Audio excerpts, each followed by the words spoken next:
Holistic by Shiana. Welcome to Who You Callin' Holistic. I am your host, Shiana Rivers, and joining me today is a special guest, Cord Parks from Atlanta. Hey, Cord. Hey, how you doing? I'm good. Having Cord and you. I met at what do I call it? A conference? A summit?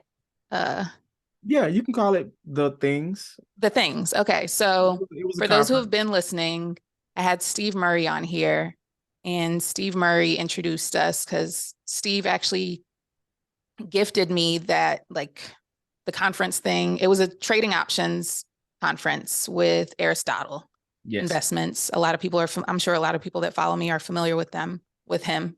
Mhm. And then we were talking podcast things, and we were talking networking things, and we were like, we need to get together at some point and discuss these things in the future. So we were following each other on IG, and then we became friends on Instagram. So, Yep.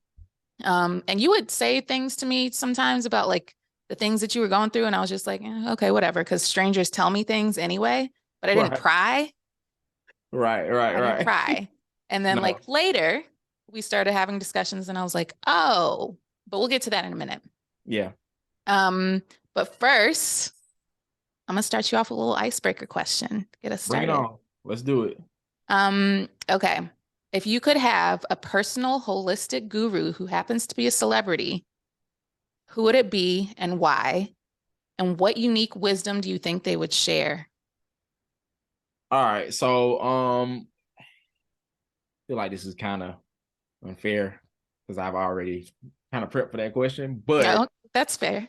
Oh, we got more questions. I got all the questions. okay. All right. It would be Andre 3000. Okay. And have you And met him personally? no, so I've Okay. I've met Big Boy. I've been in the room with him, but I haven't physically met him. Okay. And I think the wisdom that he would have to share right now is just being in flow, like someone who's been at the peak of what those of us would seem or feel would be fame. The things, the money, the cars, the things that most of society deems to be successful and all that kind of stuff, and to now to just be in existence among the people. I think like that's an art. He's went out in front of these people, and now he's retracted back, and he's just enjoying the world for what it is.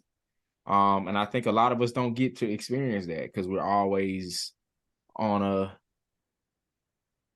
in the rat race. I feel like he's out of the rat race. Jim Carrey too, because he took that route. He was like, I've done enough.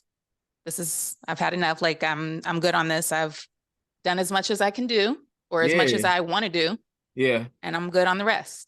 And I think a funny thing for me is like for those of us in this age demo with Outcasts and some of the people that we grew up listening to, for this younger generation, they wouldn't have a clue who they were standing next to. Mm-hmm. Mm-hmm. And I think that's kind of just that's I don't know. It's something about that to me that's just like dang, just to be standing next to greatness and somebody don't even know like who is this guy?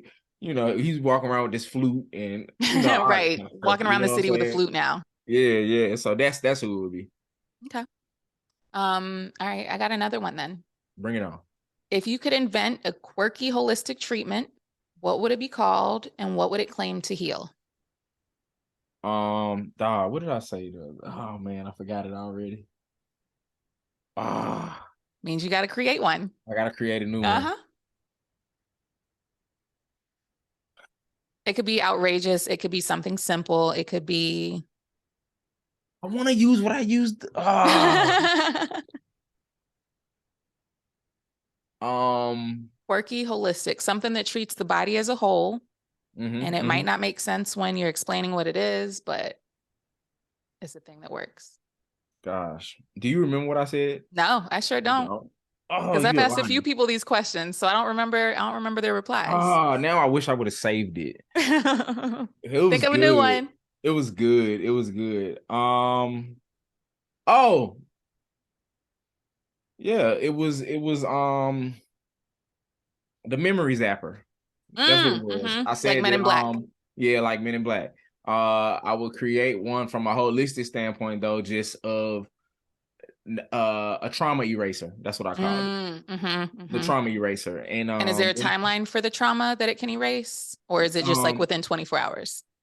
I would say that it would be the root. It would go Okay. to the root. It would help you to be able to get to the root cause of things and put you at a state where those things aren't holding you back um from progressing in life, because we know that the certain things that we've experienced throughout our lifetime can either propel or hold you back, and I feel like for a lot of people it may hold them back. So yeah, it would be the trauma eraser. Okay. Speaking of trauma, this is like probably a terrible segue, but it also makes sense. I throw all the slander on Scorpios, Yes, you do. but I You got do. trauma related to Scorpio, so that's probably Yeah. why. So when I talk shit on IG, y'all, like he's in my inbox trying to defend I Scorpios, don't but necessarily try to defend. I just you just typically say not you. I ask questions as to why, because Okay. I feel like for every sign there's duality. Absolutely. You know what I'm saying? So it's like, but your trauma comes from happens to be a Scorpio. Yeah. Well, and then Scorpio, like generally speaking, it's a dark energy. Like y'all, I mean, it's not necessarily a bad thing because the duality, we need the darkness and the light. Mm-hmm. And for me, I felt like the Scorpio that I had dealt with, like tried to suck the light out of me, basically. Um, Very parasitic vibes, but we won't get into that today. I've recovered from that, Yeah, yeah. allegedly. Which But I feel like I'm more light than I am parasite, but I'm pretty sure we all have. but also you've done work. So we've discussed that too. Like I think Correct. it requires, in order to like progress from that, you got to learn alchemy and you got to learn like you can sit with that darkness, but you can also transmute it and make it something better instead of using Yes. it for manipulation and such. But Scorpio, I mean, it's also like very much death and rebirth, those vibes. So, even in your own experience, I'm sure like you'll see these cycles of who you're letting die or pieces of you that you're letting die and pieces of Yes. you that you're letting be reborn. Yes. So, 100%. 100. mhm. Oh my God. 100%. Like how many, like if you could count lifetimes or how many lives you've had already, there's been a few, right? Like you've lived Yeah. see, Yeah. I've lived a few. see, I would say three maybe so far. so far. See, that makes sense. Yeah. So before we met, Mm-hmm. because now what would you say your title is? Like, I don't necessarily like to ask people what they do for a living, but how do you pay your bills currently? So currently I work in talent management and consulting, more on the consulting side, less of talent management. I started that 2000 and like 18-ish. Um Doing the things. I consider myself to be uh I consider myself to be a person, a visionary. I consider myself to be one who can I'm an engineer at heart. So um being able to drop myself in different ecosystems is a gift and a curse. Being able to drop myself in different ecosystems and figure things out, and then figure out the direction or what needs to be connected from those different things. It started off as me managing and working with Desi Banks. When I ran into my legal situation, I severed that to make sure that he didn't receive blowback from that situation. And then after I got through the weeds of that, I don't know if I'm going too far into the story or not, but as I got into it and really seen that it wasn't as bad or as good as it was, started to realize, oh, I can continue to work with people. And then started working with Aristotle Investments, another client of mine, Alfred Chevy Brooks, who's like a brother to me. There's just, he's still like a brother to me, like a little brother to me. Funny Marco, and just doing some consulting and brand strategy stuff for other people like yourself, other friends who come on and just might need a little insight on some direction that they can go in. And I enjoy that. I think I'm a person who just being a former NFL player, CFL player, I fell in love with the process. And the process tends to be something that I enjoy, which is I had a consultation early with a gentleman who's he said that I came highly referred to him because I'm a person who brings people, I break them out of their current atmosphere, and I never looked at it like Mm-hmm. that. And I was like, okay, I can embrace that, kind of like a Kickstarter, Mm-hmm. Mm-hmm. to a certain Yeah. extent. Because you help Um, people, you like help them extract the ideas that are all jumbled. You help like pull them apart. yeah, like an incubator. Mm-hmm. Mm-hmm. Yeah, yeah. Yeah. So that's what I do now. That's Okay. what I do. That's how I've been paying the bills for the past 5 years. That's been what I've enjoyed doing, along with working with student athletes, training them, because that's also me as a football player, helping them develop as athletes and develop on and off the field for life Right. as well. Right. Yeah. And so how long were you in the NFL? What years were you in the NFL? I was in the NFL from 2009 was my first year. I played for the St. Louis Rams. 2010 I was with with the Seattle Seahawks. 2011, well, it's part of 2010 and 2011 I was with the Minnesota Vikings, so I spent a year and a half there. My final year was I was with the New Orleans Saints for training camp. And then from that, I went into the CFL where I played in Canada for 5 years. So I spent 4 Was this years just like right after college? so in 2009. Mhm. Yes. Okay. So I came home, was trying to figure out what the engineering field had to offer here in Atlanta, because I went to school for mechanical engineering, and I got signed in the middle of that process. Gotcha. Yep. So young 22-year-old cord goes into the NFL, from a small school, being in Atlanta. And yeah, that started my journey from that. I kind of had hung football up, honestly, because college kind of took the light out of it for me. I'm sure. And we were talking before about like how, um, when you joined the NFL, a lot of people thought that it was different than it was. Like, and I even kind of asked you, like, what was your lifestyle like that with that? Yeah, yeah, yeah, yeah. Because in my Yeah, head, and I'm sure a lot of people's heads that don't know, like, you're living this fast life, you're partying with Drake and the strippers, and like, right. Yeah, hmm yeah. I mean, And I'm sure there popping. was some of that, but like, Yeah, it wasn't an it's all the some of time it, but thing. it's not. Yeah, it's not what it's not what the media has painted it to be. Hmm. Hmm. um and everybody's not living that lifestyle. Some of Right. us are some of us, I was an on the bubble guy at one point, where it's like A what?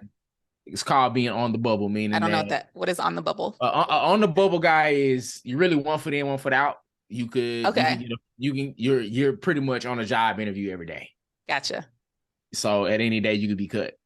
See, the way my rejection sensitivity is set up, I don't know how you did that because I'd be on eggshells all the time. Like they're gonna fire me, they're gonna fire me, they're gonna fire me. And I couldn't do it. um I didn't necessarily know at first that's how it was, Mm, until I got cut. mm-hmm, My first year, I didn't experience that. I was on the team the whole season. I didn't have that problem. Then when my second season, I was like, oh, okay. mm-hmm. Guy came tap me on my shoulder. Oh, I'm sorry, I got a phone call as soon as I got back to my apartment. Hey, you need to bring your playbook. And then that's when the journey started for me of like, okay, this is the business. This is how this works. You're on a job interview every day. You can be cut. Your job, there is no real stability. Mm-hmm. And really, like, and I've had this conversation with other friends too. Like this idea of stability in a workplace it's an Doesn't exist. illusion. Yeah, it doesn't exist. It's an illusion. It doesn't exist. So like that's why I was like, it's best for me to work for myself because you know, like I can work as hard or as not as I Not want as to, and hard. that's gonna Yeah. shape my future. Yeah, yeah. Yeah, and you know, part of that is you know, your identity becomes submerged in that because of the lifestyle, right? And like you said, when most people hear the lifestyle, they're thinking of the cars, the girls, the money, and it's like, no, it's you know, it's also your accessibility to certain things. It's, you know, people's accessibility to you. It's, you know, status. It's, you know, I might not have a lot of money and still being able to move around the city like you know, big shot, whoever it is, but I could probably be on my last check. You know what I'm Right. saying?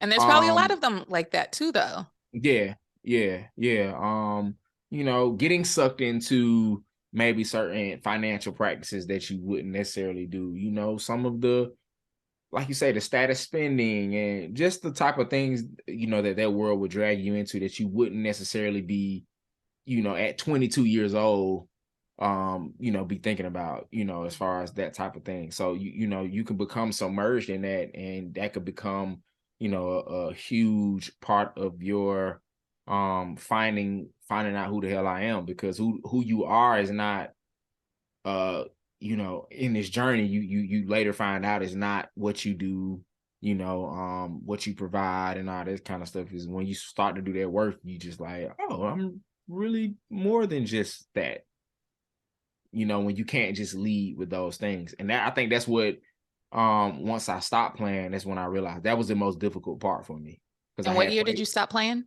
2016 was my last year. 2017, you could say I was like, okay, well, I can still play, but I was 31, Hmm. Hmm. so I'm really a dinosaur. Gotcha. I don't even Uh, know the age range for things like that, yeah, the but at least average, you made it out without a TBI, what's it? Huh? traumatic brain injury. Like at Oh, least your head's good. allegedly. Allegedly. Okay. All Uh, right. So a lot maybe. of a lot of these things they don't find out until a person dies. Right. That's the Right. unfortunate part about it, Right. you know? See, and this is where I come in with the things that I teach and show. Like there's Absolutely. things that you can do for preventative care to see these things within your body taking place. And Yeah. even just learning who you are and connecting more to that helps you see these things that you need to change too, because it's like, wait a minute, I don't like the way my body feels, or I don't like how I'm feeling when I first wake up, and yada, yada, yada. So then you learn these things so you can correct them. Yeah. And man, I think another thing that I've learned through this experience was just like how much your body adapts to trauma. Mm. You know, since I haven't played in over, I'm 30s, in over 5 years, um how much your body, like being hit. It's like boxing. I Hmm. didn't know, you know, your body hardens, Yeah. you know, You see those like Asian instructor men like beating people on the shins with things. Yeah. yeah. Yep. I never looked at it that way until, you know, I got punched, you know, just a little tap, and I'm like, oh, that shit actually hurt. You know what I'm Oh, because saying? you hadn't been playing in a while. Because I haven't been Got it. playing, you know what Yeah. I'm saying? Because you started Fa- softening like yeah, mentally and emotionally too, I'm sure.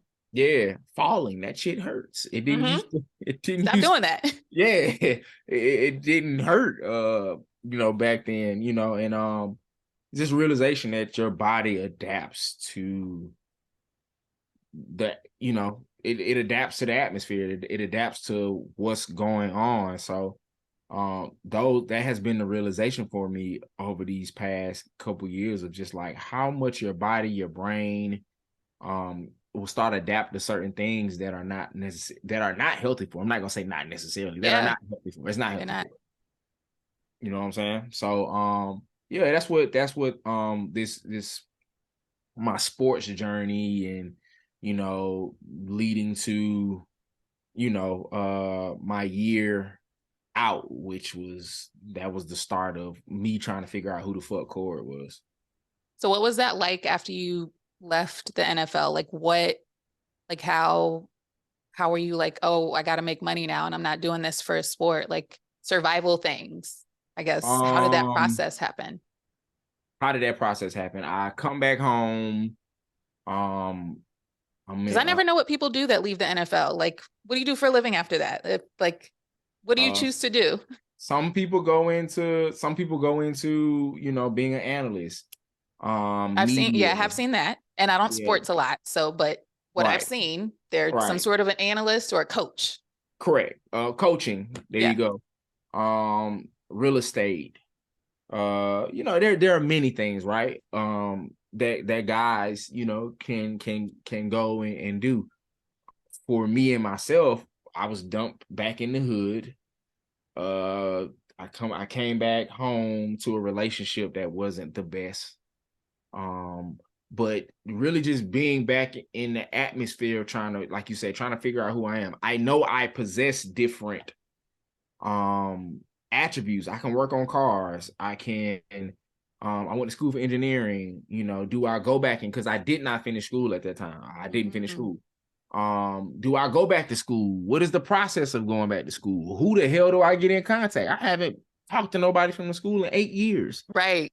I had friends, shout out to Zara, who's been that connection point for me to this day, who's been trying to get and has been on the school and has been like, yo, y'all got guys out there, y'all need to, be tapping in with. So that time, that period for me, 2017, I just remember getting back home, trying to figure it out. Like I said, being in a relationship, trying to figure out, okay, is this person for me? Because the things are gone. Is this person here because of the things? Mm, mm, Uh, mm. because now shit is getting rough, and it's like, are you adding value, or are you Are just you an trying? asset or a liability? There you go. Which I later, found out how that worked out. But then too, just being dumped back, and it's like, okay, who am I? What do I want to do? Okay, I know I want to train. I know I want to work with student athletes. What does that look like? Okay, that's cool, but it's not really bringing in any money. I've done some acting, so I was doing some stand-in work. I was doing some stunt work for movies and stuff like that. Um, but it's not bringing in the money that I'm used to. So there's an ego check. Mm. There's a you know you that little bit of money. You find yourself doing that, and then I've done the same thing though with like when somebody's like, "Oh, just get a job," and I'm like, what is "But that? you, right?" But like, Yeah, and I and and I also had knowing how much I can make quickly versus like 8 hours of it, I'm like, "What? yeah What for what?" yeah When yeah I've seen what I could do, why would yeah I do that? yeah, and my mom is corporate, Mm-hmm. Mm-hmm. so for her That it's like, generation is just go back to school. Just go back to school. go back to school, get a job. Yeah, you're a smart man. Go get a job. What are you doing? And it's just like I was living with my mom at the time, and we had lost my dad. So a lot of that for me was like, all right, I'm tired of this. I go out, I get into a circle of friends that are not the best for me.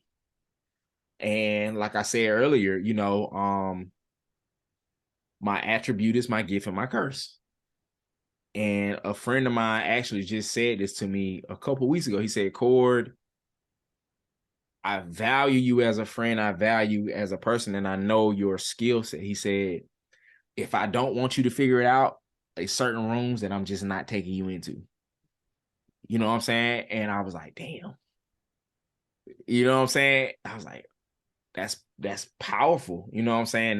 That's you recognize and see me in that light, now from what I've experienced. But yeah, I get dumped into an ecosystem. Now I'm out hanging with guys. I'm in the strip club. I'm doing things, Strip club trying is to. a good time, by the way. I mean, It let's not. is Okay, and you're in 100%. Atlanta, so like, don't shit on that all the 100%. way. I'm not at all. Okay, But all right. the type of things that happen in there, as far as the deals you run into and just that. And I'll introduce to a guy, and he, he, you know, it's like, hey man, I got this thing going on, and all you got to do is this, and It sounds like desperation, Fire Festival vibes, by the way. 100% fire.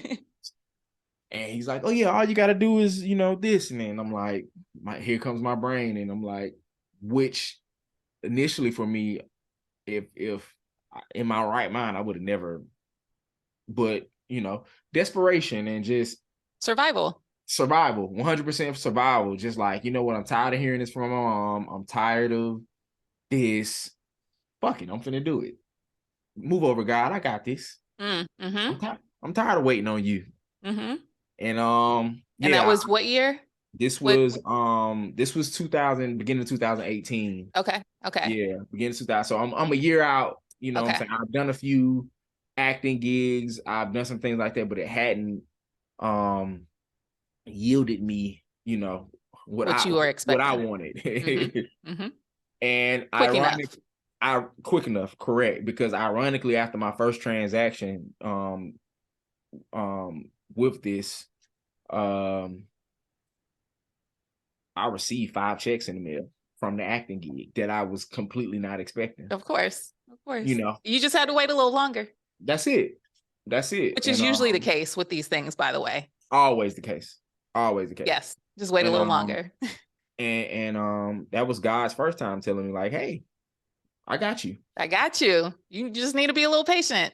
Just be a little patient, And then like I said, continuing to go down this path.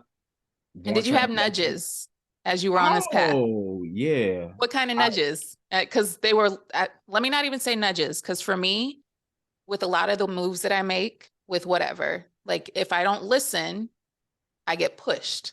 So I like to say, I would rather jump than get pushed. That sounds like some shit she Yeah. But you had answers. like some like stunt start or start stop pushes, right? Like, Correct.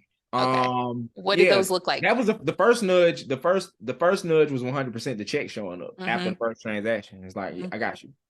After that, I just remember doing a couple transactions, damn near getting caught and having that sitting there like, God, just get me out of this. Right. Like God, I've done when I've drank too much. I promise I won't drink this enough. And I yeah, won't drink this much again. I promise. Just yeah, get me out of this. yeah. Also nudges. My body was, like you said, anger, sometimes,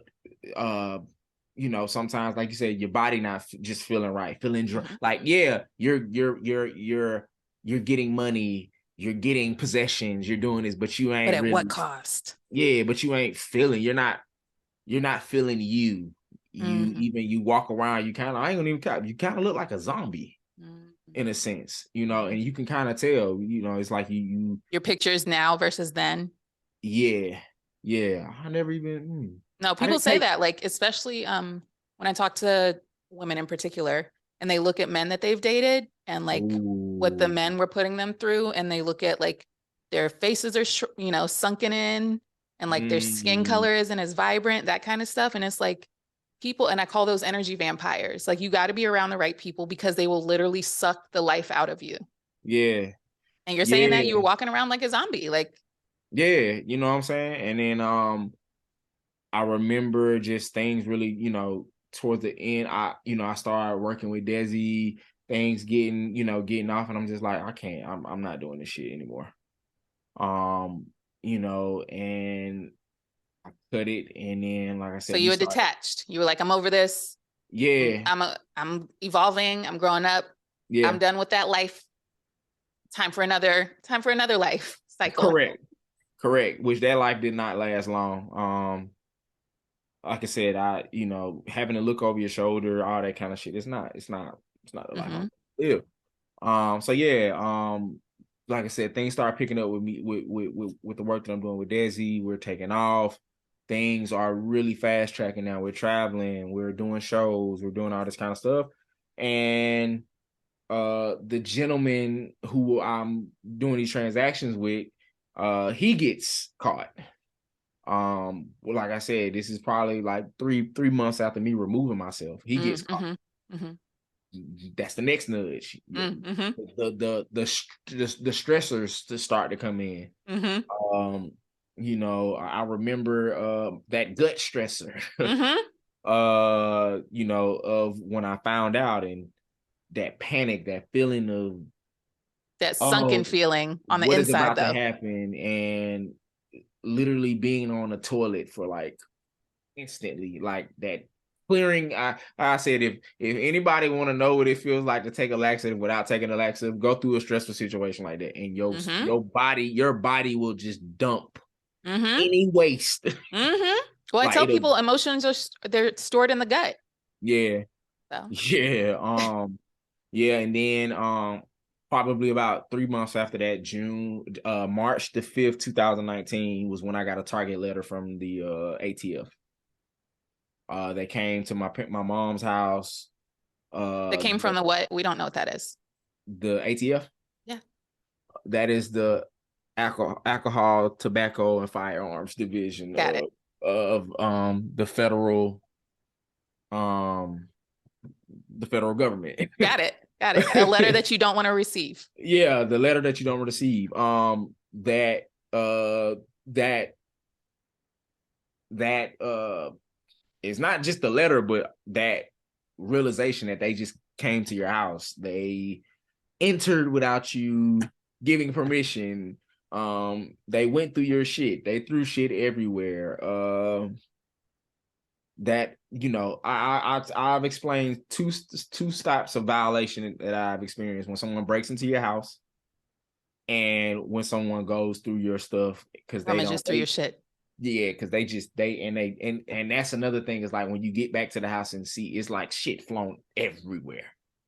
They flip stuff upside down. They just to see your door batter rammed in, you know what I'm saying? Like, and I had that reminder for a while, you know, when I would come over to my mom's house, and that sheer panic in her voice of what the hell is going on, and what are Mm-hmm. you into? And then I just remember that day of like, what the hell is going on? You know, getting in contact with some people, like I need a lawyer, you know, all this kind of stuff. And that began that journey, you know. And it had me, you know, because other people were involved, and now those people are calling me like, what the hell is going on? What, you know, and it's like damn, here I am being that person for other people that's like, oh, you need money, or oh, you need this, here, you can do this, and oh, it's gonna be all right. But also like looking at it like, damn, now I'm the same person that everybody's calling to when they're in trouble. And it really made me start self-evaluating, like, well, damn, I'm in trouble, which I wasn't even in trouble yet, per se. Who the hell am I finna call on? Oh, these people calling on me. Mm-hmm. Who am I finna call You're the on? strong friend now. Right. Who does the strong friend call? And then, like you said, that began a thing of, like you said, nerves. And I remember sleeping on the couch fully dressed, because I always felt like, are these people coming back? Yeah. Like, just a level of stress. You know, looking over my shoulder everywhere I went. You know, because you've experienced this with my family, and my aunt, you know, she experienced it with her husband, and she was just like, yeah, they typically come on Fridays. And just like I begin to live for Fridays, like, oh, they didn't come this Friday morning, I'm Wow. good. So Wow. I begin to like live for Fridays, like, okay, Friday morning, okay, it's 5 a.m, no one's here, 6 a.m, 7 a.m, okay, good. I just remember kind of, like you said, starting to build through this level of trauma, Mm-hmm. of a guard, you know, to Mm-hmm. do that. And then I started going to therapy, started seeking therapy, because I'm just like, the therapy was more so from the standpoint of I just remember building up this level of that. And then, like I said, I started the therapy because I'm just like, for the other reason. The other reason was, damn, okay, I'm there for all these people. Dang, who the friends I'm choosing? Who am I choosing to allow to show up for me? Who are the people? Mm-hmm. Who is the tribe that's around me right now? You know what I'm saying? And from that's when I started to learn, like, oh, I call myself a recovering people pleaser now, but Mm-hmm. you know, I was going through a lot of trauma from people pleasing. That's when therapy revealed a lot of things for me, as far as like, you know, some of the healthy habits, you know, that I grew up learning, but also some of the unhealthy ones, you know, some of the things that I experienced from my household growing up, some of the things that were passed down to me that I didn't, you know, that were passed down to me through birth that I didn't know about. That was the work that I was going to have to do. Some of the things that I just literally saw in front of me that I didn't know existed, for the reason that I felt certain ways about certain things, you know. And it's crazy because I'm actually looking at the first piece of paper I got from therapy, which says it's the what is it called? The squares. It's not the Johari's window, but it just talks to what therapy teaches you about open self, hidden self, blind self are the things that these, you know, that you know and that other people know, but therapy helps you to get to know the unknown self. That's the things that people don't know about you or you know about yourself. You know, and that started that journey for me. And I remember, you know, when I retained my first lawyer, I was like, okay, so what's next? And he was like, well, are you gonna go down? No, I don't want to go down and have a conversation. I don't want to talk to nobody. I don't want to implicate myself in nothing. He was like, well, if you don't want to do any of that, go live your life. And I'm like, oh. So he's like, yeah, you go live your life until if we get a call. You know, he said, if we get a call, we get a call. If not, live your life. And yeah, so I continue touring, doing the things. Like I said, I finally living your life. Yeah, I started back but to like live a my better life. life now, because you had Yeah. built a foundation of things that were serving Yeah. others and like Yeah. And even while all during this time of doing this, I was taking the money I was making from that and I was using it to fund kids to go to football camps. I was paying for a lot of the kids who were training with me while I was doing this. That was my salary per se, because a lot of the kids that I was working with couldn't afford to pay me. So that was kind of like my, you know, my work. That was my work, you know, from day to day. I would get up, I would go train them. A lot of them couldn't pay me, so I did other shit to make up for the pay. But you know, once I, you know, like I said, I transitioned. I started building that. We're doing that. I'm traveling. My level of comfort gets back down. We get into the pandemic. You know, and I just would always kind of keep March 5th. I'm like, I got to a year. I'm like, okay, this nothing else is here. March 5th, 2020. Shortly after that, the pandemic kicks in. We were down in Miami for a show with Desi, and I remember having to make that call if we did another show. If we went, so we did our last show, we stayed in Miami for one more day, and then we left to come back to Atlanta. The pandemic starts. And yeah, I continue to live my life as if that's what it was. And then we take a couple breaks off the road. Atlanta was still open. Eventually, other comedy clubs and venues start open. We start back touring, where we were having to do weeknights, and then because no other comedians, the older comedians were, you know, the young bucks was like, hey, we're gonna fill in these slots. So we started doing weekends. Everything is like, it's starting to line up. We roll through this first year, we go crazy. I mean, we make so much money.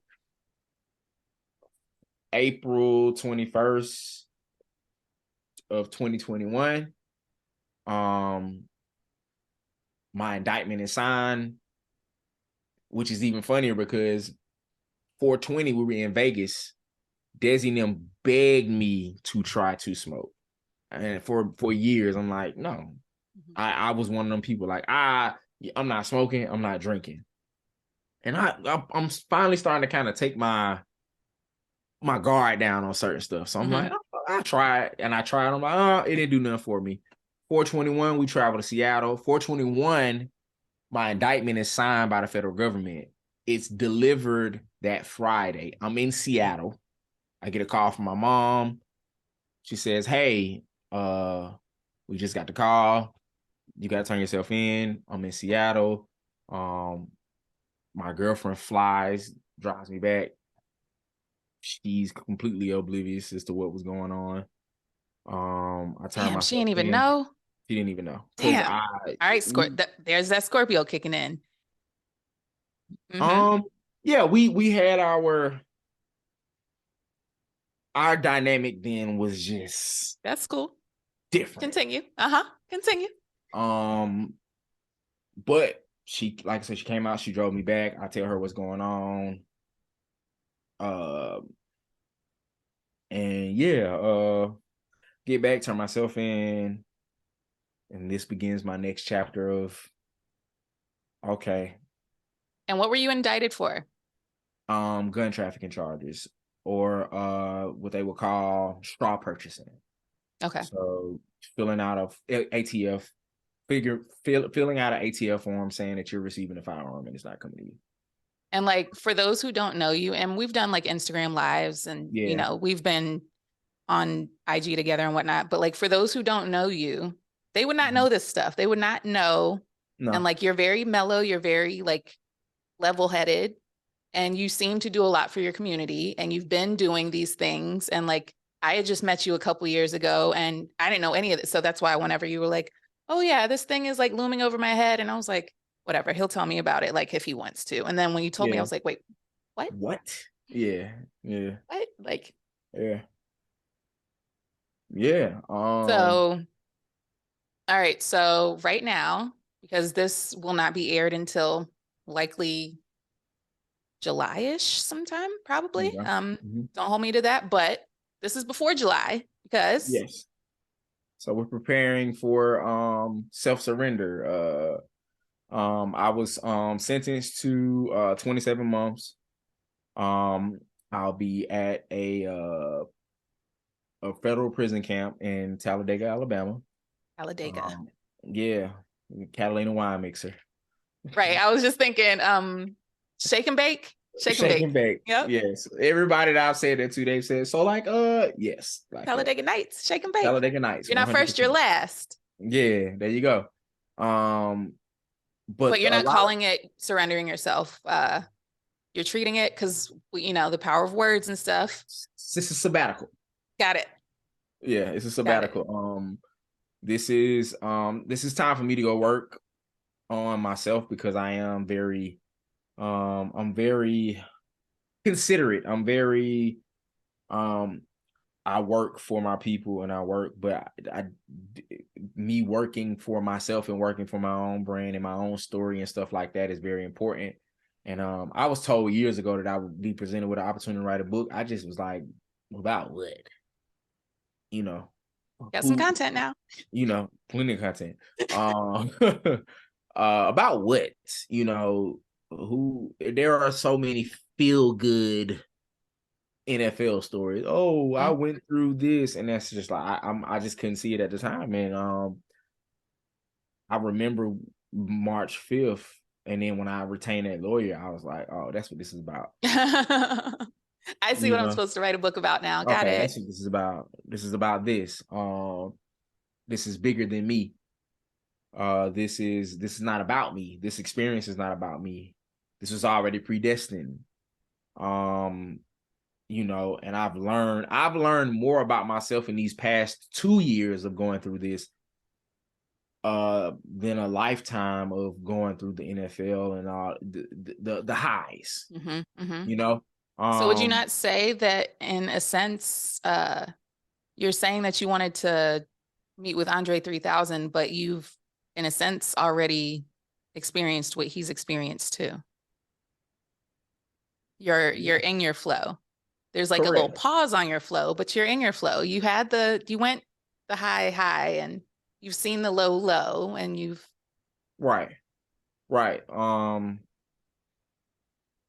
Yeah, but here's the thing. That's just a high from that point. I believe that there is a higher out of this, to be quite honest with you. With the amount of kids, the amount of me talking, me telling my story, me being able to confidently walk in my truth, and share this journey with those, and then be able to help other athletes face the identity crisis that's that's to come. You know, how can I start to help guys to work on these particular things before they're about to be done playing. You know, Right. how can I put a ecosystem around a guy, you know, to help him to be able to transition from, you know, from sport back to real life. Right. Because for me, and my analogy of it is like, it's like when you're playing a sport or when you're a talent of that magnitude, your world is totally different from everybody else's. A lot of things are done for you. You have accessibility. I said this already, but when it stops, it's like being on a treadmill and the treadmill is rolling, and it's like, okay, when do I jump on this? Because the world's been turning. Right. Everybody else has been living their life. Everybody else has started their family. Everybody else is in their career. You're retiring from another career. This is what some people face later on in life, you know? Mm-hmm. And it's funny because my mom is going through that now. It's like trying to establish her identity outside of work as a retired, you know what I'm saying, woman. And it's just like, I'm coaching her through this now. I never would have We're thought. all coaching our parents, I feel, is what happens at our age or something. That's what's taking place. Is it our generation thing? I think, or it might be like a every generation thing, is like teaching their parents what they've learned along the way. Does something. Okay. So you turn yourself in, you're going on your sabbatical. Correct. You're still very here though. Like, what is that like mentally? Because you know, I love my freedom. I mean, I feel like everybody loves their freedom, but what is that like mentally, knowing that you have this freedom and then it's limited? I don't want to say it's taken away, but it's limited. I think for me, I'm a perspective person, and both of us have witnessed some of our friends, some of our families. They're in prison without even being in a facility. They're literally walking around in prison. Yes. In prison in their mind, in prison to their thoughts, in prison to their jobs, relationships. Heard. So for me, it's just a location. Now, it's literally football camp. Yep. It's literally football camp for me. Football camp would be us going. We would go to a remote location. You work out, you train, you practice. You know what I'm saying? So now for me, it's just like, all right, get into it. Get into a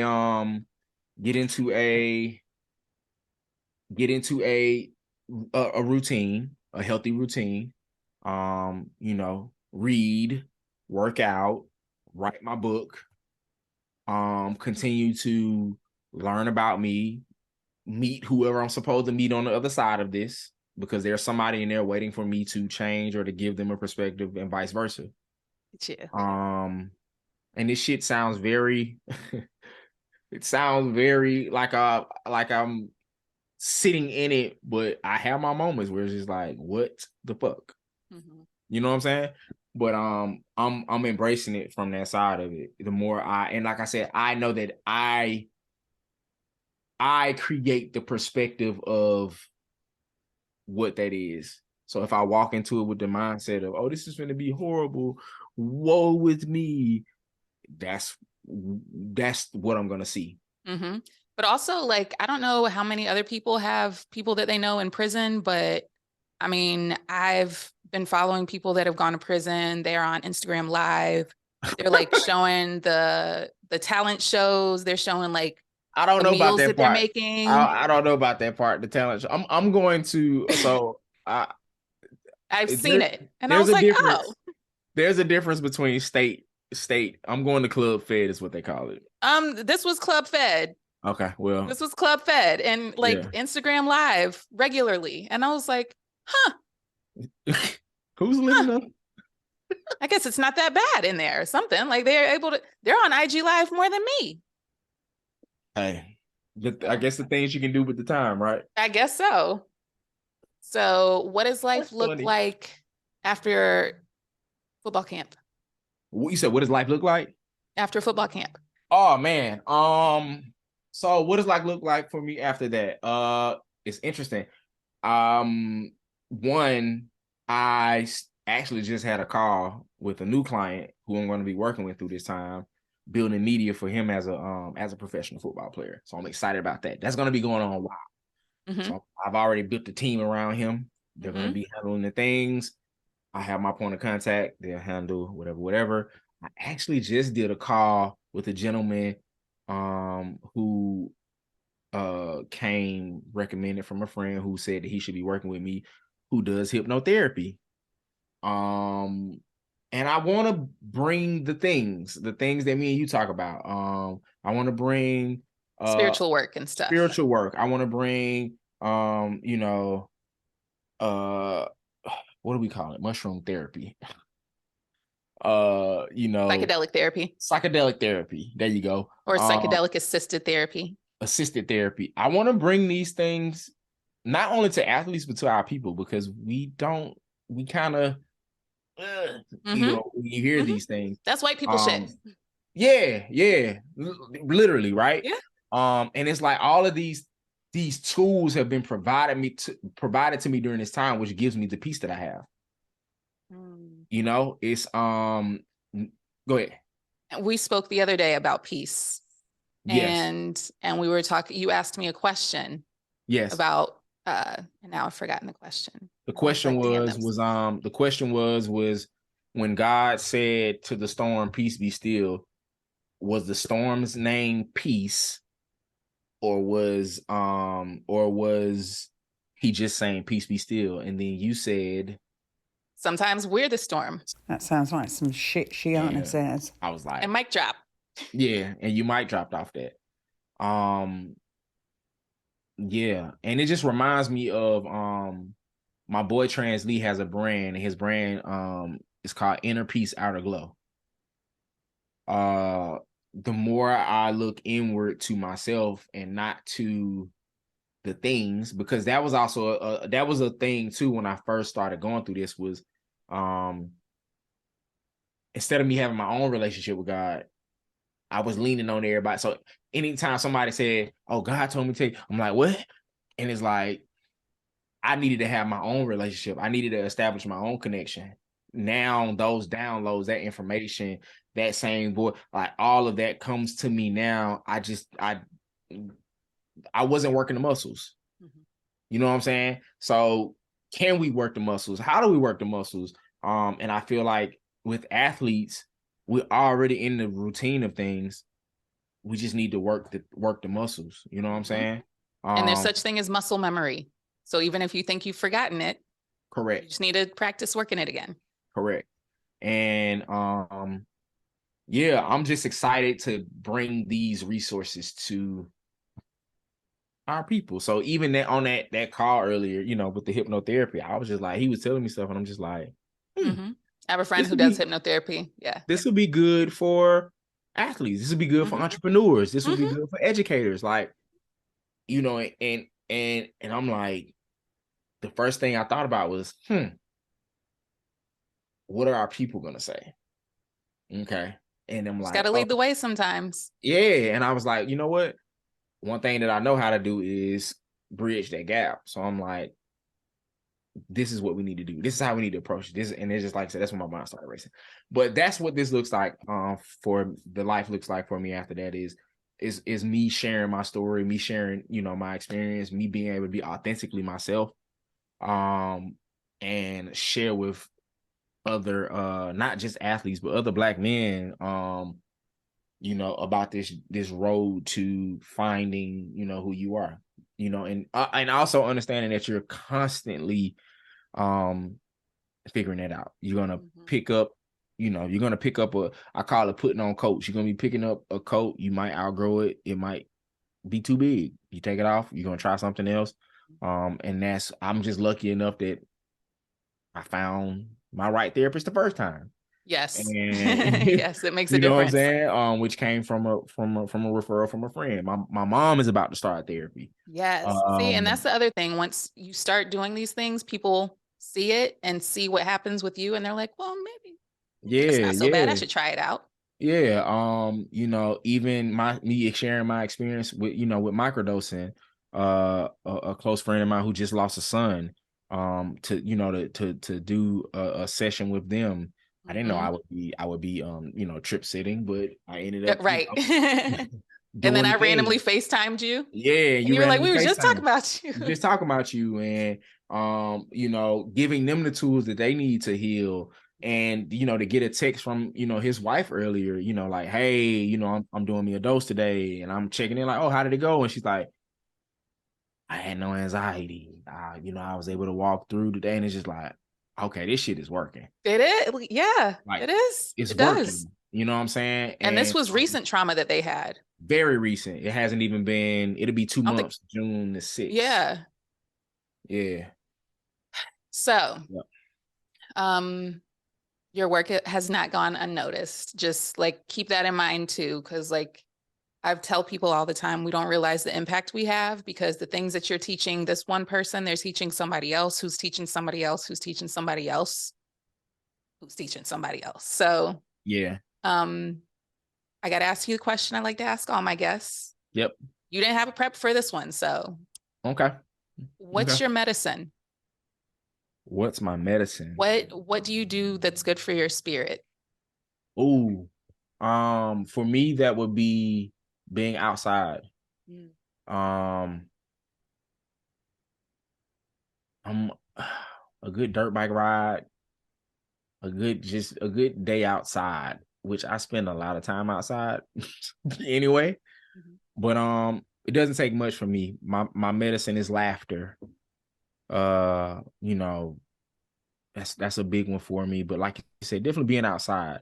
I've done spent whole days out with the fellas riding up in the mountains, side by side, dirt bikes, all that, and it's like time doesn't exist.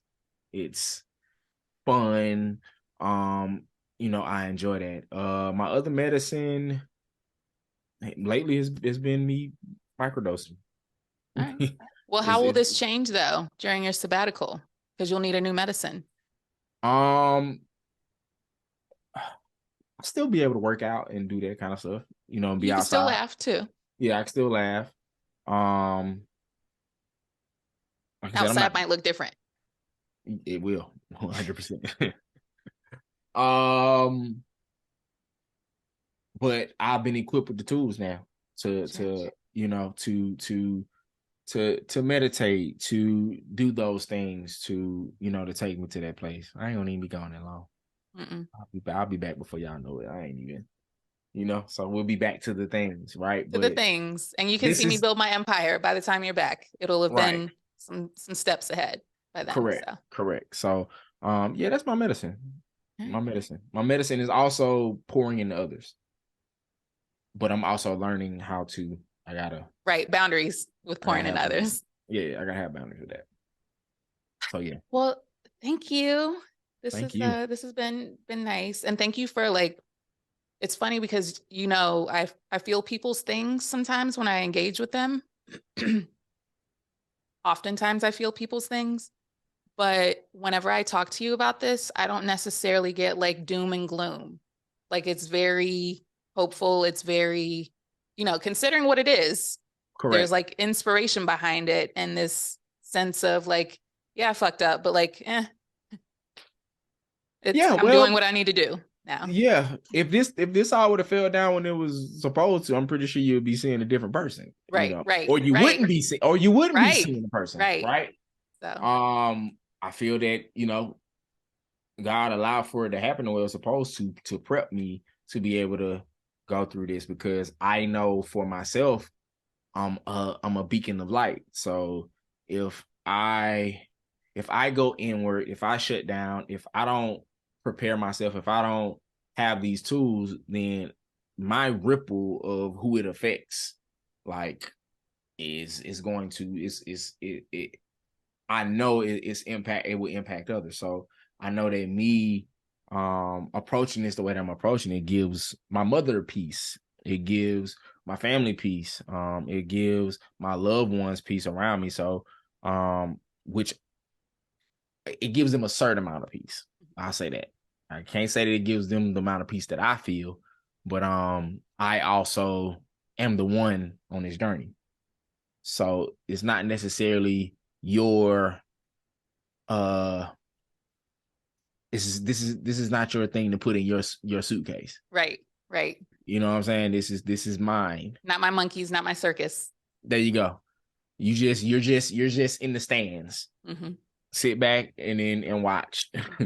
But it's not your load to carry, which is something that I constantly remind. I had to, talk to my mom about this, the guilt that she felt. I'm just like, this is not a reflection of, this is not a reflection of how you raised me or no shit like that. Like, no, it's just, I made a mistake. So yeah, that's the things that give me that. Like I said, I prayed for a tribe of people, to shift my perspective, and God granted me with, people like you, my friend Mint, my boy Terry, and a slew of other people who've been there to speak so much life into me, and to walk with me, to this space. So I'm in a good headspace with it. Well, I'm sure you'll just have access to listen and watch this whenever you want to, because like, I don't know how Club Right. Fed is set up, but I just feel like whenever I air it, you'll be like, oh, yep, I'm tuning in too. So, yep. Well, thank you for sharing your story. I like to tell people it's important to share our stories, so I appreciate your transparency. Yeah, it ain't been easy. But how does it get any better than this? Hello. It has not been easy, like, as far as being, open about mistakes and stuff like that. Mm-hmm. But yeah, if I don't share it, then it puts it in the hands of somebody else to share it, and I'd rather tell my own. Got to 8 Mile it. Yeah, I got to Eminem 8 Mile it.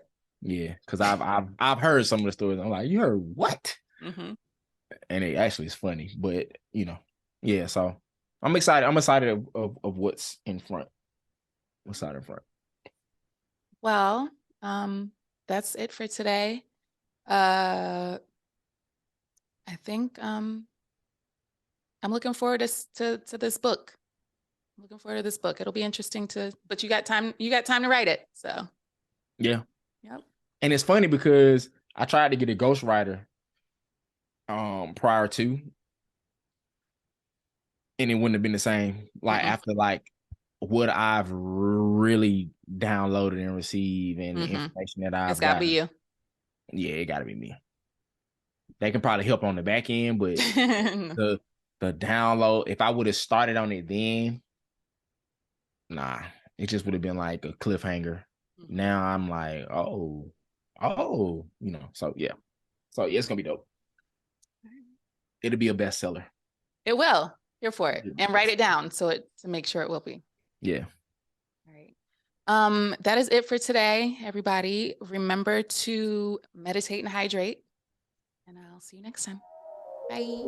Thanks for tuning in to Who You Callin' Holistic. Be sure to like, subscribe, and share. You can find me and all my services on Sheanah.com. That's SHEANAH.